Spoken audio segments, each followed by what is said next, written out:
ati mpanurira mama ndumva mbishaka ndaje ngo hanurire rwose ijambo hano witeka nshize ku mutima ni ijambo ry'ubuhanuzi pe nanjye ndumva ririmo irimbiramo sijurota ndisomye mugende mu byahishuriwe Yohana igice cya 3:8 uyu munsi ngiye kubaganiriza ijambo ry'Imana nanabasengera haleluya haleluya yo haleluya haleluya haleluya. Ndabona mwahageze igice cya 3:8 haravuze ngo nzi imirimo yawe dore nshize imbere yawe urugi rukinguye kandi nta ubasha kurukinga kuko ufite imbaraga nke nyamara ukitondera ijambo ryanjye ntiwihakane izina ryanjye. Naya magambo nshaka uko tuganira ndashaka ko tuganira ijambo rivuga ngo dore nshize imbere yawe urugi rukinguye nta ubasha kurukinga uvuge ngo amina cyane haleluya. Imana ihabwe icyubahiro. Nshize imbere yawe urugi rukinguye nta ubasha kurukinga niko Yesu avuze. Iki gihe habwirwaga Yohana ubu nitwe turi kubwirwa. Iyi tariki uyandike uku kwezi ukwandike iyi saha uyandike Imana iravuze ngo dore nshize imbere yawe urugi rukinguye. Uri kuri Karamango volume yo kuri YouTube iri hasi zamura kuri telefone yawe zamure cyane kuri telefone yawe uraza kumva neza. Haleluya haleluya. Mujye mu verify telefone zanyu hano ibintu biba byestaye neza. Dore nshize imbere yawe urugi rukinguye. Mu magambo make hari ukuntu abantu bamaze iminsi barakuboneranye baraza barakinga. Ndaje mvuge ibyiciro by'abagukingiranye. Ndaje mukanya ndavuga ibyiciro by'abantu bagukingiranye bagakingirana inzugi urugi. Ahantu wakinze ubundi bivuze ngo ubundi harabahanga mu gukinga. Harabahanga mu gukinga umuntu ashobora gukinga kanahandira. Hari inzugi zitandukanye, hari inzugi z'ibyuma, hari inzugi z'imiringa, hari izimbaho, hari inzugi za metalike. Inzugi ziri ubwoko butandukanye ariko urugi tugiye kuvuga hano nurugi nidushaka turushyira mu buryo bw'umwuka kuko tugiye kujya mu mwuka tugiye kureba ibintu bya bimaze iminsi bikingiranywe.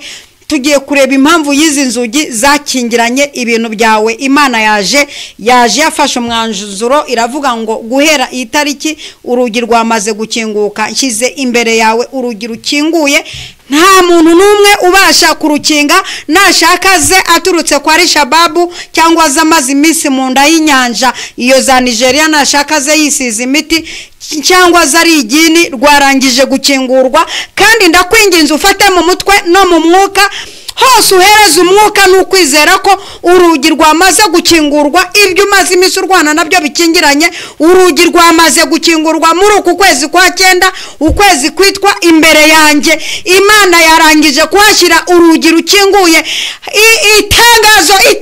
Itangazo nta muntu n'umwe ubasha kurukinga niyo yazemeza ate mu gihe cyashize bararukinzira ceceka ndetse bashyiraho n'amagambo barukingisha imbaraga zabo barukingisha n'amagambo. Hari inzugi bakingishije amagambo, hari zo bakingishije akanwa, hari zo bakingishije imbaraga bafite kubera ko bakurusha ubushobozi, hari zo bakingishije ibyo bitwaje n'ibyo bishingikirijeho. Ariko itangazo rimeze nk'irihetse gasopo riravuze ngo nta n'umuntu uzongera kubasha kurukinga sifa kwako baba. Habe n'uyu n'umwe nta uzongera kubasha kurukinga. Imana ihabwe icyubahiro. Haleluya haleluya. Rurakingutse nushaka ubinywera akantu rwarangije gukinguka. Nta muntu n'umwe ubasha niko Imana ivuze. Nta ubasha nashaka bifite support y'abantu 10 inyuma. Nta ubasha nashaka bazanye n'abantu babifite ubushobozi byarangiye. Nta ubasha kurukinga. Tumva nafuze indura ariko muvugiriza impundu Uwiteka mumushimire ko yarangije gukingura. Imana ihabwe icyubahiro. dore inzugi Imana igiye gukingura, ngiye kuvuga inzugi enye Imana igiye gukingura ku buzima bwawe, nurangiza uyikomera amashyi, ejo uzatangire kugenda ufashe mu mufuka. Haleluya, haleluya, haleluya. Urugi rwa mbere ni urugi rw'ubwiza n'ubuhamya, urugi rw'ubwiza. Urwo rugi rwarangije gukinguka, ubikomera amashyi, Imana ishimwe. Urugi rw'ubwiza n'ubuhamya, ni ukuvuga ngo hari ubuhamya utagiraga kubera hakinzwe, hari ubuhamya utagiraga kuko kubyara byari bikinze, gushaka byari bikinze, gutunga byari bikinze. Hari ubuhamya utagiraga kubera urwo rugi rurakingutse, n'urugi rw'ubwiza. Hari abantu bakurebaga bakabona ntibagukeneye, bakabona ibyiza siwe bibereye, bakabona ntibyakunda ntibyavamo. Ariko urugi rw'ubwiza, nituvuga ubwiza ariko ntugire ngo n'ubwiza bw'isura gusa, usibye ko nabwo bwakiriye. Hari n'ubwiza bw'ikofe, n'ubwiza bwa konte, n'ubwiza nyaburanga, n'ubwiza bw'ibyiwa umuntu ageraho akabona ibintu ni byiza. Urwo rugi rurakingutse, ubyandika ahantu ko urugi rwa mbere rukingutse ku buzima bwawe ari urugi rw'ubwiza. Umva urugi rwa kabiri, haleluya, urugi rw'amahoro n'agakiza.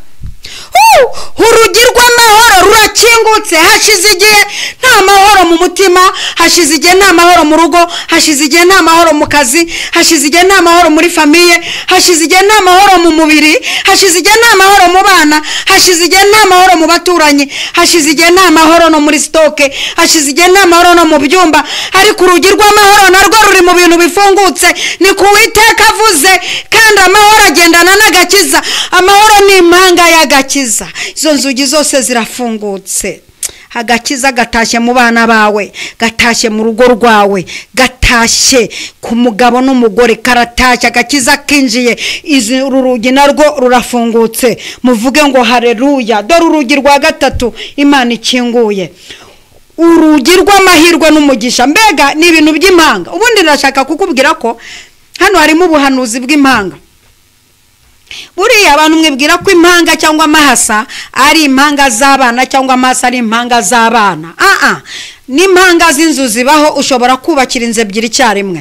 N'impanga z'imodoka zibaho, ushobora kugurira imodoka ebyiri umunsi umwe. N'impanga, haleluya, haleluya, n'impanga za konte, ushobora gufungura konte ebyiri icyarimwe y'amayero n'iy'amadolari. Ibisubizo by'impanga, inzugi zima, haleluya, nizo Uwiteka yanzuye gufungura. Urugi rwa gatatu turavuze ngo ni urugi rw'amahirwe n'umugisha. Birafatanye gutya, amahirwe n'umugisha bije bifatanye. Muvuge ngo haleluya. Imana ihabwa icyubahiro, bije bifatanye. Amina. Amahirwe, ushobora kugira amashuri menshi ntugire amahirwe, ibyo birashoboka. Ushobora kugira imiryango ikaze ariko ntugire amahirwe. Ushobora kugenda ingendo zikaze ntugire amahirwe, ukaziraho ukazimba kuba kugatahira umunyenga w'indege. Ariko umuntu wibitseho amahirwe, umuntu Imana yahaye amahirwe, niyo atarenga hariya hakurya amahirwe arakaze. Niyo mpamvu Imana uru rugi rukinguye rw'amahirwe mu izina rya Yesu Kristo wa Nazareti. Muvuga cyane ngo haleluya. Uru rugi rw'amahirwe narwo rurakingutse mu izina rya Yesu Kristo wanesheje. Imana ihabwa icyubahiro. Kandi amahirwe akabazanye n'umugisha.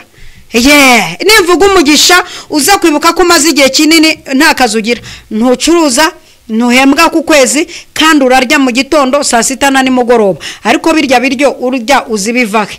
Uriya n'umugisha ugutunze ndugu yangu. Hari abantu batungwa n'imishahara, hari abantu batungwa n'umugisha. Hakaba n'abantu bagira imishahara ariko Uwiteka akabarambikiramo n'ikintu cyitwa umugisha. None Uwiteka avuze kuri iri joro, uyu mugoroba, ko mu rugi rwa gatatu rukingutse ni urugi rw'amahirwe n'umugisha. Haleluya, haleluya. Hari abantu batunga kubw'amahirwe, hari abantu bakira kubw'amahirwe, kubaka inzu kubw'amahirwe. Umuntu akaba yakubaza atari ku inzu ujujute, ugasangana ibintu by'amahirwe. Uru rugi narwo rurakingutse kati kwa jina la Yesu Kristo. Umva urugi rwa kane, urugi rw'ubushobozi no gutsinda. Ubushobozi no gutsinda, cyangwa ubushobozi n'ubutsinzi, kimwe muri ibyo. Ubushobozi, akira gushobora. Ubundi kuki udashobora kubaka inzu? Kuki udashobora? Kuki utashoboraga kugura imodoka? Kuki utashoboraga kuba wakubaka urusengero wenyine. Kuki utashoboraga kuba wasapotinga umuntu ugiye gukora mariage ngo mubwira ngo ma urutonde rw'ibikoresho byose ukeneye wikwirirwa uteranya inama z'ubukwe mari. Ubu bushobozi rero mu bintu bikingutse uyu mugoroba n'urugi rw'ubushobozi rurakingutse. Icyama umunsi nkaba nateranye n'abantu bafite ukwizera. Nimba muhari mufite ukwizera mu byakira n'ayandi muvuga ngo haleluya, urugi rw'ubushobozi no gutsinda guhera umunsi ntabwo uzongera gutsindwa. Cya kizajya kiza utsinde, intambara izagize utsinde, ikizamini kizajya kiza utsinde. Haleluya. Aho abandi bananiwe ntuzajya unanirwa. Uru rugi narwo rurakingutse. Imana ihabwe icyubahiro rw'ubushobozi no gutsinda. Imana ihabwe icyubahiro kwiza inzugi zikingutse. Nimuvugirize Uwiteka impundu mumushimire ko ari mwiza kubw'ibi binakoze. Haleluya, haleluya. Ndashaka kukubwira ngo ni bande bashobora kuba bakingura urugi, kuko mukanya tugiye kurasa y'ibitero bya simusiga, tugiye kwereza ibikompra, tugiye kurasa tudahusha. Murabizi ko ndi n'igifaru. Haleluya. Ndazi ko hano duteranye n'inkuba n'imirabyo, mukanya tugiye gukubita. Dore bundi abantu bari bararukinze. Tugiye kubaha itangazo. Haleluya. Tugiye gutanga itangazo ku bantu bari hari abantu bari baragize ngo barabishoboye, hari abantu bari baraserebuye, hari abantu babonaga bizaranze ku buzima bwawe bajya guserebura no guhigura abapfumu, hari abantu benjoyingaga ibibazo byawe bakumva barakarituye. Ndashaka kukwereka haleluya aba bantu bagiye kumva itangazo, kandi itangazo rijyanye no kuvuguruza ibintu bari barakoze. Dore abantu badashobora noneho kuzongera gukinisha kuza gukinga urugi rwawe. Dore nshyize imbere yawe urugi rukinguye, niko Uwiteka avuze. Nta uzongera kurukinga. Mu magambo make, abantu ba mbere badashobora kuzongera gukinga urugi bari barabigerageje, ariko noneho bahawe itangaza amasaha ko badashobora kuzongera kubikinisha. Aba mbere ni abantu bose. Abantu bose ni abantu bose. Ubu twabwe turwana intambara z'abantu bose. Abize, abatarize, abakene, abakire, abo dusengana, abo tudasengana, abo duturanye, abo tuvukana, abo twashatsemo, abo twigana, abo duhuye bwa mbere, abaturebera ku mbuga nkoranyambaga. Dore abantu bose bazagerageza. Abantu bose bazongera kugerageza gukingura urugi. Ntibizakunda. Uwiteka arangije kuvuga ko agushize imbere urugi rukinguye. Ntawe ubasha. Mutege amatwi munyumve, abantu mwagerageje gukinga inzugi z'abandi, ntabwo muzongera kubasha kurukinga, kuko rukinguwe n'Umwami Yesu. Abo ni abantu bose. Aba kabiri ni abategetsi n'ubutegetsi bw'isi. Birashoboka, ibi birashoboka. Abategetsi n'ubutegetsi bw'isi bashobora gukinga, bakagukingira bitewe n'iki? Amashuri, aho utuye. Birashoboka. Ariko Uwiteka aravuze ngo ntabwo bazongera kubasha gukinga. Ushobora kuburira umugisha ku muyobozi. Birashoboka. Abayobozi munyumve neza, hari igihe tujya tubaburiraho umugisha ukamara ukwezi n'amezi usiragira ushaka agapapuro kangana gutya, kandi ari akantu wasinyaho gutya, ukabura umugisha. Ushobora kwaka randevu ukamara igihe n'igihe utegereje randevu. Hari abantu bajya bapfa isaha yo kugira ngo ujye kubonana na dogiteri, ukaba umaze nk'amezi 3 baragukinguye n'indabo bagukizo zaratangiye kuraba. Ariko ntawe uzongera gukinga. Uwiteka ashyize urugi rukinguye imbere yawe. Aba gatatu bashobora kurukinga, ariko bakaba batazongera kubishobora. Ariko Imana azanye imbaraga zo kwihaniza we, batazongera gushobora kurukinga. Aba gatatu n'abanzi n'abashotoranye. Abanzi n'abashotoranye. Ariko muziko tujya tugira abantu badushotora. Umuntu akaba yibereye hariya gushotorana. Murabizi ni Kinyarwanda. Umuntu akaba yibereye hariya, nta muntu akomakomye, ivuze nk'izindi. Niko bajyaga bavuga kera tukiragira ngo ivuga nk'izindi, ngo ngiyo kanwa kabi. ukavuga nk'ibyo abandi bavuga, bati nguwo araje karose nguwo kanwa kabi. Umuntu akagushotora wibere hari uvuze ibyo agombaga kuvuga byanditse no muri Bibiliya. Umuntu akagushotora ngo yumve kuvuga abone content, abone abashotoranyi mu minsi y'imperuka bazanagwira. Umuntu akagushotora yitwaje ibigango afite, abo bose ntibazongera, bahawe gasopo. Abanzi turabagira, hari ukuntu tujya tuvuga ngo abanzi ngo ni Satani isi n'umubiri, ariko murabizi ko hari abantu twibikaho abanzi uba mwibanga batabasha kugaragara. Hakaba hari n'abanzi babigaragaza rwose, n'umuntu akakubwira ati ndakwanga, icya kabiri n'inzoka yo mu nda yanjye irakwanga. Iryo jambo mujya muryumva ngo ndakwanga n'inzoka yo mu nda yanjye irakwanga. Ariko nawe ubwoko bw'izi nzoka nimba ari amibe nimba ari teniya, sinzi ubwoko bw'inzoka bwanga abantu kugeza mu rwego wanga umuntu ugategeka n'inzoka yo mu areka muranavuneka, ugategeka n'inzoka yo mu nda ngo munyangire. Bivuze iki? Hari abantu bangana bagakora n'ishirahamwe rya munyangire, uyu muntu akakwanga akajya no kukuvuga nabi imbere y'abagukundaga. Nicyo bisobanuye. Aba bantu bitwa abanzi n'abashotoranyi ntabwo bazongera gukinga urugi Imana ikinguye. Mvugira ngo amina cyane. Abantu bakane badashobora kuzongera gukinga uru rugi n'imbaraga zawe nke. Ariko aka kantu mwakumvise, uzi ko imbaraga zawe nke cyangwa intege nke zawe zijya zigenda zigakinga urugi.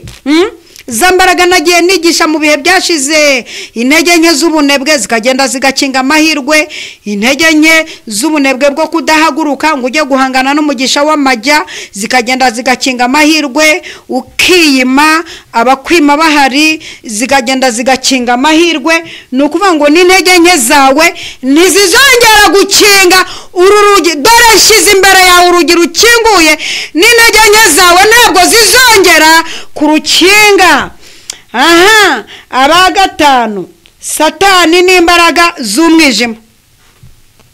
Satani agira ikintu cyitwa ubushizi bw'isoni tutazi aho akura, ariko bukura mu bwibone bwatumye yivumbagatanya, agahita amanurwa, agakurwa mu mubare w'abamarayika, akamanuka bakamutwoherereza, akaba arimo adukoroga adutesha umutwe, kugeza ubwo n'ijambo rivuze ngo wasugushije ishano kuko umanukiwe n'iki kiyoka gikomeye. Ariko turashimira umwami Yesu kwajyaza akadukorera icyitwa imbaraga, akadukora no mu mbaraga. Hari ukuntu aduha imbaraga tukumva dukoze no mu mbaraga.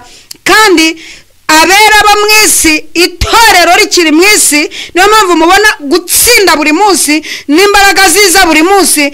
Itorero rikiri mwisi, niyo mpamvu mubona hari n'ibintu rikumira. Mufite ingorane umunsi Yesu yaje kuzamura itorero rye, niho Antikristo azakora ku mugaragaro. Na bamwe mwirirwa mwiryagagura ngo Antikristo ngo araje, ngo umubare 660 ngo dore Antikristo yarahageze, ngo arimo arakora ku mugaragaro. Hoya, ntibishoboka.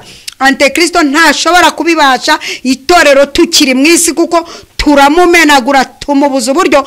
Tukiri mwisi tujujubije imbaraga nyinshi z'umwijima, turarwana rukabura gica, n'igihagararo cyacu gitera ubwoba imbaraga y'umwijima.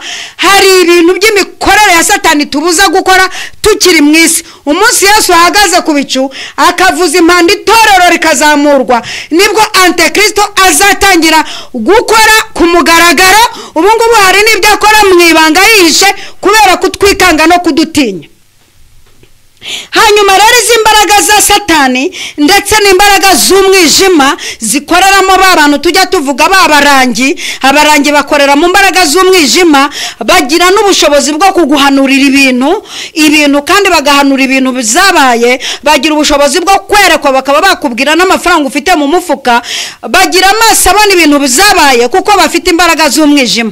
Ariko imbaraga z'umwijima ntabwo zijya zihishurirwa ibizaba, kuko ibizaba bimenywa n'abantu b'abanyamwuka, kandi nabo bakorera muri cya kirere cya gatatu nigishijeho. Bakorera muri iki kirere cya gatatu, bagapfumura bakamenya ibintu bizakubaho. Aba ni abafatanyabikorwa na Yesu, bamenye ikintu kizaba ku buzima bwawe. Iyo wakubitanye n'izi mbaraga z'umwijima z'abarangi bakubwira ibyakubayeho, urakwama neza neza ukumva niho Imana iri, bakakwangiza ndetse ugahora nawe ufite indi myuka, kandi ukagira imyuka irwanya abanyamwuka, ukagira imyuka ihangana n'abanyamwuka, iyo myuka ukayikoreramo. Ariko dore aba bantu nabo imbaraga za Satani n'imbaraga z'umwijima, Uwiteka ashize urugi rukinguye imbere yawe, ntabwo bazongera kubasha kurukinga. Muvugire ngo haleluya.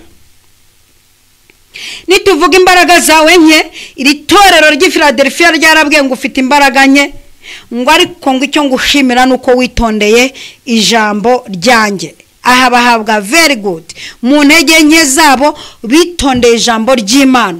Niyo mpamvu babwira ijambo, itorero ry'i Philadelphia ryabwiwe iri jambo ngo nshyize imbere yawe urugi rukinguye, nta muntu n'umwe ubasha kurukinga. Niyo yaba afite taye nk'iya Goliyati, niyo yaba afite taye imezite, ntiyabasha kurukinga. Haleluya, haleluya, Imana ishimwe cyane. Dore impamvu Imana ifashe umwanzuro wo kurukingura. Ubundi hari igihe Imana, ariko nta jambo mwasomye rivuga ngo mbare na cecekeye. Mu by'ukuri hari ukuntu Imana bakuzonga igaceceka, bakakuroga igaceceka, bakagutesha umutwe igaceceka, donc bakakuvuga igaceceka, bakakunegura igaceceka, bakakurwanya igaceceka, igaceceka, bakagumya kugukoroga igaceceka, bakagukoza hirya igaceceka, bakakugarura hino igaceceka, bakagusubiza inyuma igaceceka. Hari umunsi iramukana nayo ikintu cyitwa umujinya ikavuga ngo mbare na cecekeye kubwo kunyagwa k'umunyamibabaro no gusuza umutima k'umukene, none ndahagurutse nje gushyira mu mahoro w'abacunira ingoni. Haleluya, Imana yabwe icyubahiro. Dore impamvu ifashe umwanzuro wo kurukingura. Mukomere Imana amashyi menshi cyane. Dore impamvu ijuru ryafashe umwanzuro wo gukingura uru rugi rwakinzwe n'aba bantu tumaze kuvuga haruguru. Dore impamvu umwanzuro ijuru ryawufashe. Impamvu ya mbere, witondeye ijambo ry'Imana. Ikomera amashyi mu gitondo ujya kwigurira fanta ikonje nimba ufite ibiro bike, ariko nimba ufite ibiro byinshi nk'ibi byanjye wigurira amazi. Witondeye ijambo ry'Imana mu bintu byose wahuye nabyo, mu ntege nke zawe, mu byakurwanije, mu buyobe bakuyobeje, muri bimwe bakubwiye ngo irabababaya, ngo iguhaye ibi, ngo ikuvuvuyeye, ngo ikuvurnya amaguru. Hari n'abagiye babahanurira nabi ngo bavurnya amaguru, ngo barabona ngo inyama zo mu nda zisosorotsemo. Ako n'abantu bagiye n'ubuhanuzi babahanuriye bubi bwose, ndabusibye mu izina rya Yesu. Haleluya, ndabusibye, ndahanaguye kati kwa General Yesu. Twamenye ko hari imyuka ikorera mu kirere cya kabiri igenda ivuga ibintu by'ibyago ku buzima bwawe, kandi nakubwiye ko iyi myuka baranja kenshi guhanura ibintu irimo biguhereza, wamara kubyakira ugakomeza kugenda ubashakisha ngo mwarabimbwiye ngo bibaho. Reka mbabwire iki kintu mugifatire mu mutwe, munacyandike kure. Dufite abantu bahanura batatumwe n'Imana, batumwe n'imbaraga z'umwijima, bagahanura ibyago n'amakuba. Muzitegereza, hari abantu bambariye kujya bahora bahanura urupfu. Mbonye urupfu, mbonye igihugu giterwa, mbonye abantu 6 bapfa, mbonye hari abavuga butumwa bapfa, mbonye mu gisete cy'Iyobokamana hapfuye abantu 3, mbonye hari abantu mu buryo mu bayobozi bapfa.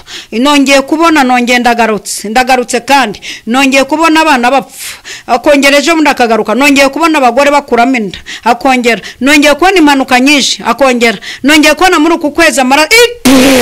Ndabivuguruje mu izina rya Yesu, zo mfuzanye umujyana kati kwa General Yesu. Abandi babahanuze nababwiye bakorera mu kirere cya kabiri cyica abantu, ariko abo turi kumwe mu kirere cya gatatu duhanaguye izo mfu, duhanaguye n'ubwo buhanuzi buva ku barangi.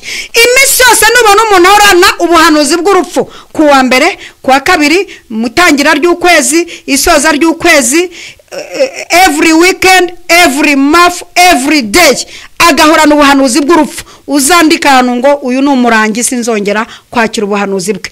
None rero umuntu witondeye ijambo ry'Imana, haleluya, Imana iravuze ngo kuko witondeye ijambo ryayo, niyo mpamvu ifashe decision yo gukingura urugi rukinze. Waragerageje nubwo wahuye wahuye n'ibikurushya, nubwo wahuye n'ibikurwanya, waragerageje witondeye ijambo, ntiwigeze ucumura, ntiwigeze ujya kure yaryo, ntiwihakanye izina rya Yesu. Waragezaho wakora icyaha ukakura 5, ariko ntiwigeze wihakana izina rya Yesu. Haleluya. Niyo mpamvu Imana ifashe umwanzuro wo kugukingurira, ntiwigeze wihakana izina rya Yesu. Muvuge ngo haleluya. Icya gatatu, wakomeye mu kwizera nubwo imbaraga zarinye, wakomeye mu kwizera. Haleluya, haleluya.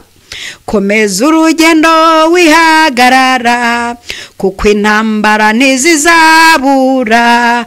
Dore Yerusalemu ngiriya, wamwamaje kutujyana.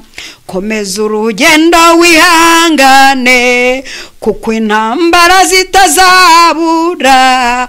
Dore Yerusalemu ngiriya, wamwamaje kutujyana.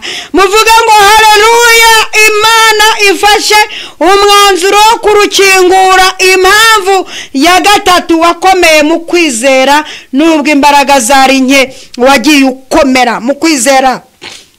Bavuga ngo uzafuti sinzapfa, bavuga ngo ntuzashaka uti nzashaka, bavuga ngo kiramujyanye uti ntikimujyanye, bavuga ngo kiradodoye uti ntikidodoye, bavuga baturarangiye uti Mwami Yesu ubwa nkunda ndamahoro. Bakohereza imiyaga y'amagambo, ugakomera mu kwizera. Muntu wakomeye mu kwizera, Imana ishize imbere yawe urugi rukinguye, nta muntu n'umwe n'uyu ubasha kurukinga. Haleluya, haleluya.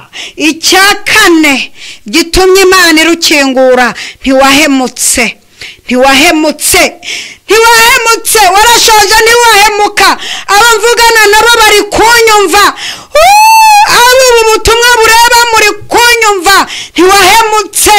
Wageze imbere y'amafaranga, ntiwahemuka, ntiwandavura. Wageze aho abandi basambana bakabaha amafaranga, ntiwahemuka. Urarahira uti sinzahemukiriye Imana, nkuko Yobu yavuze ngo nzajya ngenda ndi inyangamugayo, nta kintu umutima uzanshinja nkiriho. Ntiwahemutse. Kuba utarahemutse bitumye Imana idesida, ishize urugi rukinguye imbere yawe. Nta muntu n'uyu n'umwe ubasha kurukinga. Mumvugire ngo amina. Icya gatanu, washyize imbere umurimo w'Imana. Haleluya. Ikomera amashyi. Washyize imbere umurimo w'Imana. Kuri make yawe wakoreye Imana, washyize imbere umurimo w'Imana. Utwita inda y'amezi, uciragura ujya mu murimo w'Imana. Ubahetse ari ndahekana, ujya mu murimo w'Imana. Haleluya. Barata ibikorwa by'umurimo w'Imana, ubikora ujya mu murimo w'Imana. Bantu komeje umurimo. Haleluya, haleluya. Bantu mwakomeje umurimo. Haleluya, haleluya. Murimo w'Imana nuwaburi wese, nawe wisigara. Ingororano zirateganijwe ubwo Yesu azaza.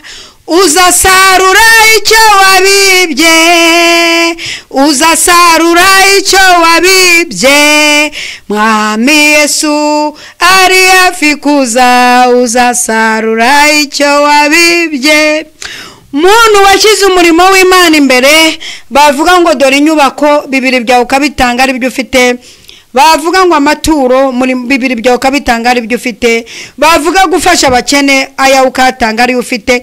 Muntu washyize imbere umurimo w'Imana kirakurokoye. Uwiteka ashyize imbere. Turi mu kwezi kwitwa imbere yanjye. Ashyize imbere yawe urugi rufunguye. Itangazo, ntawabasha kurukinga niyo yaba yambaye isusa, niyo yazayisize isusa, niyo yazambaye umwishywa, ntabwo yabasha kurukinga. Haleluya, haleluya. Turimo turagereza ku musozo tuvuga ngo ni bande bashyizwe inzugi imbere Imana ikazifungura. Aba tugiye kubavuga, aba bantu bashyizwe inzugi imbere Imana ikazifungura. Ariko umunsi nabatumweho we zirafungutse we. Yesu we iratwongeye, turongeye turatabawe, turongeye turasubijwe, turongeye turariye, turongeye duhawe ubuzima, turongeye turagenze, turongeye duteruye abana. Muvuge cyane ngo haleluya, haleluya, haleluya. dore abantu bashyizwe inzugi imbere Imana ikazifungura nk'uko igufunguriye. Abambere n'Abisiraheli mwagiputa Farawo yiha gutambika urugi, atambika urugi aravuga ati ndabafungiranye nimuzava mu maboko yanjye nzabakoresha uburetwa. Bakoze uburetwa, barakubiswe, bakasa amatafari, bubatse inzu batazabamo. Ababyeyi bakoreshejwe imirimo y'uburetwa bakajya banakata amatafari bakoresheje amashereka bikamye. Kwa Farawo barakubititse, Farawo abashyira urugi, akajya anavuga ngo nta mana yabankura mu biganza, abashyira urugi imbere. Ariko ngo umunsi umwe Imana iravuga ngo numvise kuniha k'ubwoko bwanjye butakishwa mu Egiputa, ndahagurutse nje. Mose bwira Abisirayeli bakomeze bagende.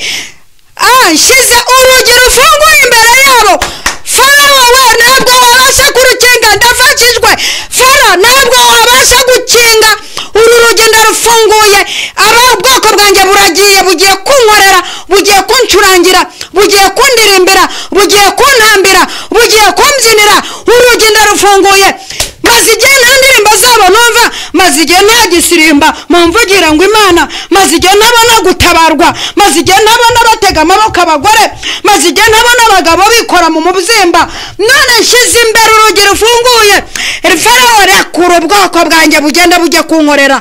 Munabare muvuga ngo amina, nyitaba uvuga ngo amina, amina, haleluya. Bwana Yesu asifiwe sana. Reka mvuga abandi bantu. Yosuwa na Kalebu, Yosuwa n'Abisiraheli Yeriko. Reka aba bantu mbavuge bagerageje gukinga. Bibiliya ivuga ngo Yeriko hari hakinzwe cyane. Mirosi w'igice cya 6 niko havuga ngo Yeriko hari hakinzwe cyane, nta winjiraga nta n'uwasohokaga. Byumvikana ko nta wahahaga nta n'uwasohokaga, ibintu byaho ntibyarengaga Yeriko. Muri make hirya ya Yeriko nta gikoresho cyageraga cyanditseho made in Yeriko. Fire. Ariko umunsi umwe Uwiteka aradesida binyuze mu ndwanyi Yosuwa na Kalebu bajya gutata. Uwiteka arababwira ati mugende muzunguruke 7 mucecetse. Umunsi umwe mujya muzunguruka 7 mucecetse. Ku munsi wa 7 muzavuza amakondera, muzasakuza, muzavuza imyirongi, muzakora icyitwa urusaku. Nanjye Uwiteka nshize imbere yanyu urugi rukinguye, nta muntu n'umwe ubasha kurukinga icyo azaba yitwaje cyose. Haleluya, haleluya, haleluya. Kamvuga aba gatatu sasa. Uwa gatatu ni Petero intumwa. Petero intumwa munsi umwe bamukubita muri gereza we. Herode aravuga ati ndagufunga kandi wowe nzakwica muri weekend maze kunywa akadrink. Ubundi nzakwica mu rwego nzakora ikintu cyitwa kunezeza Abayuda. Urupfu rwawe ruzanezeza Abayuda, bazaruserebura. Tuzakwica barya kamushikake barenza akantu. We Petero urugi ndarufunze. Ngo Petero arindirwa imbere. Ngo abamucunze bari 16 bane ngo bari imbere, ariko nabo bafunganywe. Ariko soma Bibiliya umva ukuntu iryoshye. Nabo ngo bari bafunganywe. Bigaragara ko umuntu ukurwanya muri kumwe nawe arafungiranye.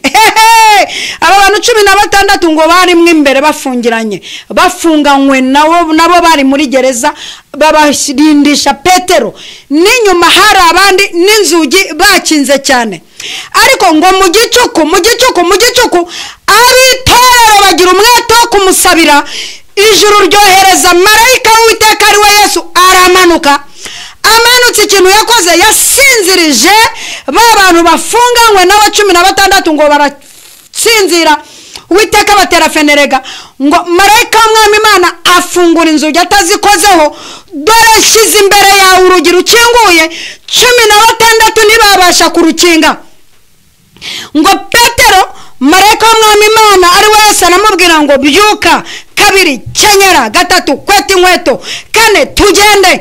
Ngo ageze ku muryango Petero agira ngo arimo arabirota mu nzozi, niyamenya ko Uwiteka avuze ngo nshize imbere yawe urugi rukinguye. Herode ntabwo azongera ku rukinga. Data we ngo arakomeza pa aragenda agera kuri ba bitorero bari kumusengera, ngo nabo bagira ngo bari kubirota mu nzozi. Marayika w'Umwami Imana arakomeza, Petero asigarana nabo, kuko imbere ye hari hashyizwe urugi rukinguye. Imana yambwiye ngo nkubwire ko yarangije gushyira imbere urugi rukinguye, utambuke ujya kwaka viza rwakingutse, utambuke ujye mu kizamini rwakingutse, utambuke ujye kudepoza rwakingutse, utambuke ujye kwaka ibyangombwa byo kubaka rwakingutse, utangire urambagize ibibanza rwakingutse.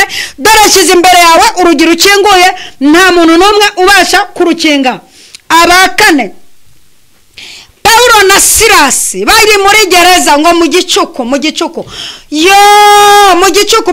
bafunzwe, bakubiswe, bahambiriwe mu mbago, bafunganye n'abandi bazize ubutumwa bwiza. Haleluya.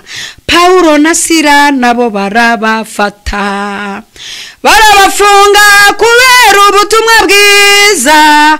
Bageze muri gereza bati ntitwakwiyumanganya, erega ibiturimo ntibitwemerera guceceka.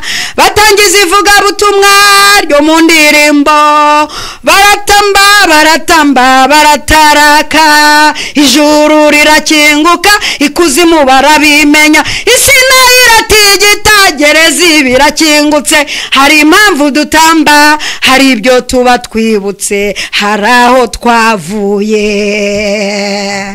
Ngo barasenga bashyiramo indirimbo ngo inzugi zirakinguka. Dore shyize imbere yawe urugi rukinguye, ntawe ubasha kurukinga. Maze rumaze gukinguka ntibahava. Abacungagereza bakangutse bagiye kwica Paulo ati mwikugirira nabi, twese turahari, twagira ngo imbaraga z'Imana zigaragare. Muhamagara abantu bose babigizemo uruhare, tuvuga ubutumwa, dukomeza ubutumwa bwiza. Imana ihabwa icyubahiro. Ndimo ndagera ku musozo, reka mvuge Daniel mu rwobo rw'intare. Bari bamushyizemo bazi ko babishoboye, intare zabahekenye n'utugufa n'imisokororo, maze ngo bageze mu ntare, intare zibinukirije, zumva n'amasengesho, igitotsi baragikata. Mu gitondo basanga abana b'abahungu barimo, Daniel mu rwobo rw'intare arimo. Nawe wagira ngo nta ntari ryinde uzaperereza, nta ntari ryinde yo. Maze urugi rurakinguka, umwana w'umuhungu avamo yubashywe. Reka nsoreze kuri Yesu Kristo wakomotse mu rubyaro rwa Dawidi, Yesu Kristo ku giti cye, Yesu Kristo ubwe niwe ngiye gusorezaho, ariwe wavuze aya magambo ngo dore shyize imbere yawe urugi rukinguye, ntawubasha kurukinga. Reka musorezeho. Haleluya. Umunsi umwe kugupfa kwe, gutanga kwe, habaye cyo bita ubwira kabiri. Aragenda amara iminsi 3 mu nda y'isi ashyinguye, bashyira igitare hejuru ye, bahomesha ubushishi, maze ngo aramanuka arakibirandura. Umva filozofi irimo narayivuze. Nusoma Bibiliya ahantu hose uzasoma ngo marayika w'Umwami Imana, ni amasomo nigishije ya marayika. Marayika w'Umwami Imana, aho uzasoma iryo jambo ryumva ko Yesu Kristo. Hanyuma Yesu Kristo yari mu gituro ashyinguye, bahomesheje ubushishi. Umva filozofi irimo ngo marayika w'Umwami Imana ngo aramanuka birindura igitare akicaraho. Uyu muntu uko ashyinguye ari mumva amanutse ate ku birindura igitare? Iyo filozofi nimwitwara neza nzayibigishaho nitonze. Aka kantu murakumva?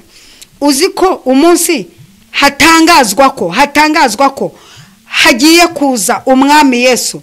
Uzi ko Satani yafashe abazimu, hari n'abavuga ngo nabazimu kaza, ariko sinjya mbyemera. Yafasha abademone, arababwira ngo mugoti kirere. Baragenda bagoti kirere, avuga ati yavuze ko azaza kandi namusize mu ijuru nta handi azamanukira, ngo bagoti kirere. Bagose ikirere ngo bashiduka igitego cyinjira i Betelehemu, avukira kwa Mariya, ahita avukira i Betelehemu. Abadayimoni baramwara, bashiduka igitego cyinjiriye i Betelehemu. Ndafashijwe.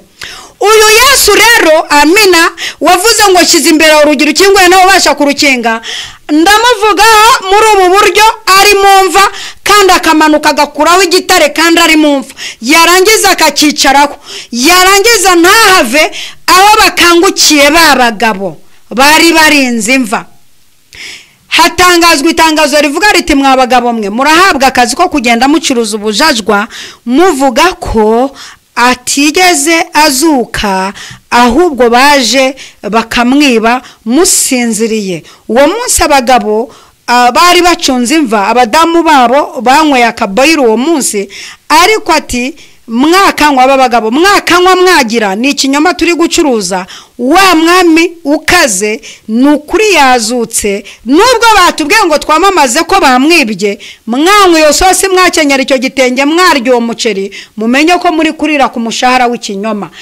Ndashimira Yesu uko anesire gere bosando taire kere bosaya nefiko tai nawe aneshaire gere bosaya yanzuye kuri itariki ku buzima bw'umuntu wese twateranye ko ashyize imbere y'urugi rukinguye nta ubasha kurukinga, nawe kandi ari mu bantu bashyizweho inzugi zirafunguka atazikozeho. Turamushimira kandi aka kanya nafungura imiryango y'akazi byakire, nafungura imiryango y'inda ubyare byakire, nafungura imiryango y'ingendo byakire, nafungura imiryango y'umushahara byakire, nafungura imiryango y'iterambere rifite umuvuduko ukomeye byakire, nafungura imiryango yo gukundwa aleluya, nafungura imiryango y'ubuzima ntuzasubire kwivuza, nafungure ngiye kugusengera. Muri minota isigaye ndagira ngo ngusengere nkwaturaho umugisha iby'Imana yavuze wabyumvise, kandi ndagusengera nawe uri gusapotinga iki gicaniro. Ngizo nimero ziri kugendaho zanditseho Nyirabagenzi Alice, sapotinga iki gicaniro. Imana yarambwiye ngo nze nkore nimba bibamwe by'umwuka namwe mujye mumbi bamwe by'umubiri, musapotinga iki gicaniro nge ngaruka ntafite ubwoba bw'uburyo ndi buhembe abantu batuma izi mbuga nkoranyambaga zikora neza. Mujye mukoresha n'imbaraga zo mu biganza, mukingura ibirere byanyu tubatureho umugisha, niko Uwiteka avuga. Mujye mutanga amaturo ndetse n'ibya 10 no gushyigikira umurimo w'Imana. Imana izajya ibashyigikira. Shyigikira iki gicaniro, shyigikira no tubicano yaguke, shyigikira amaboko yanjye, shyigikira akanwa kanjye, ubundi nze mvuga akanwa Imana yarakamaye, Imana yarazimaye, ariko shyigikira iby'Imana yanshizemo. Shyigikira uyu mwanya umuntu aba yamaze umwanya avuga gutegura kuza kukugaburira. Ibi bintu bishyigikiye nawe Imana izagushyigikira. Ni ibintu bidahenze, bisaba kubitekereza gusa. Ndagira ngo ngusengere, sengeye ibiganza byawe, umukobwa n'umusore, umugabo n'umugore bateraniye hano ndetse n'abana bari mu nda bataravuka. Ndagura umugisha kuri mwe. Inzugi zari zikinzwe zakingutse kati kwa jina la Yesu. Ndasaba umugisha muri ibi biganza byanyu. Uwiteka nasuka umugisha muri ibi biganza byanyu, abashyigikiye iki gicaniro ndetse n'abagiye kugishyigikira ndetse n'abazagishyigikira. Mbatuyeho umugisha urandaranda, umugisha uvuga, umugisha w'uburyo bwose. Ndatura umugisha mu bana banyu, mu kazi, ababakomokaho, ibyo mutunze byose. Natuyemo umugisha ukomeye cyane. Izina ry'Uwiteka rihabwe icyubahiro ku banyu n'ibyanyu, mu izina rya Data wa twese, Umwana n'Umwuka wera. Amen, amen.